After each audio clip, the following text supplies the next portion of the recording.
Have you ever had a worker say to you, "I'm a good employee, I don't need the union"? The reason why they say that is because we have misused that terminology, duty to fair representation. Find out why. In this video, I will share with you some of the misconceptions that I've heard some reps have regarding the term duty to fair representation, or DFR.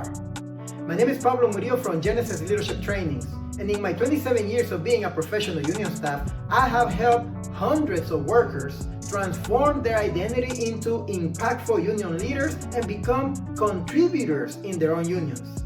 If you find this video useful, send me a message over Messenger with the words, "Send me PDF," and I will send you a document with tips that you can use to keep working on your union leadership.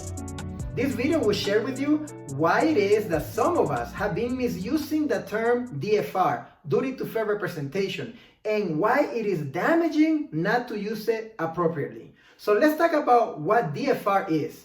This is a term that is used by the National Labor Relations Board, where it states the parameters under which a union must function when it comes to representing employees in a bargaining unit.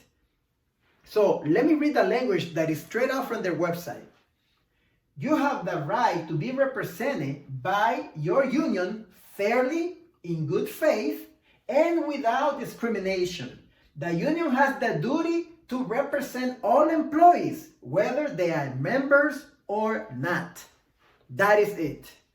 Some of the misconceptions that I have heard some reps say is that you gotta file the grievance, otherwise you're gonna get a DFR. Some people think that we have to file every case that comes across our desk, and that is not the case.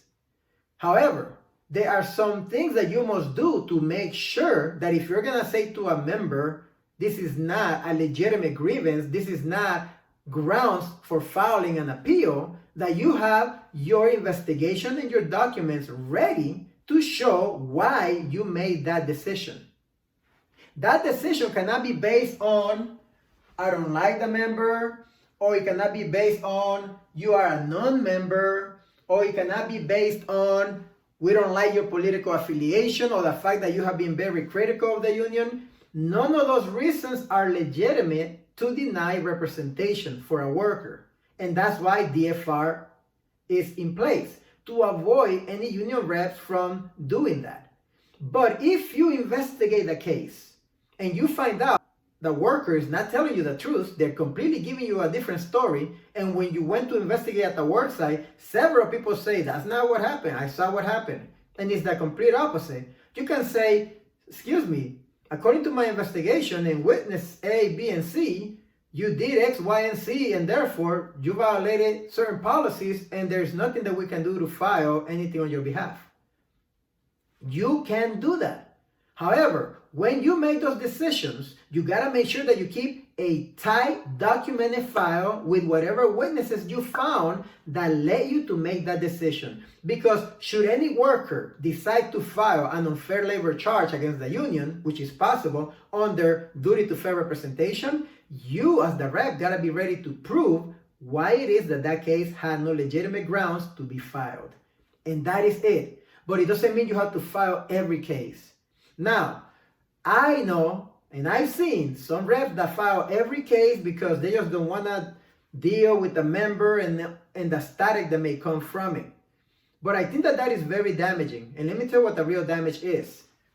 You are representing your leadership, and you are representing the idea of a union. Every time you file a case, every time we file a case, we're building on an idea or we're destroying that idea.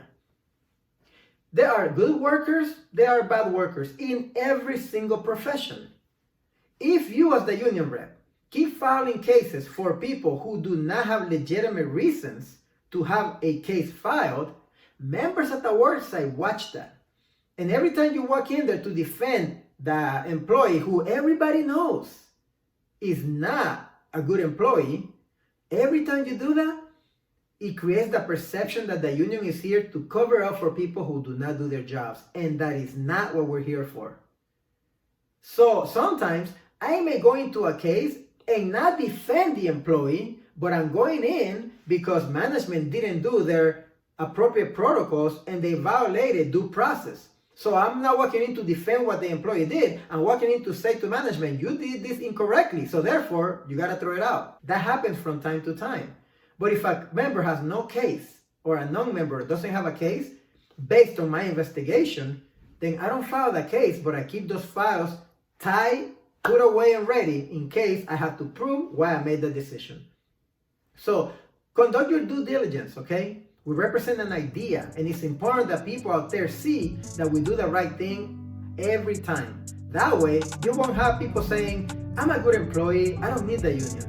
Because that's where that thinking comes from, when they have seen that happen. This is Pablo Murillo from Genesis Leadership Training. See you at the top, where the champions belong.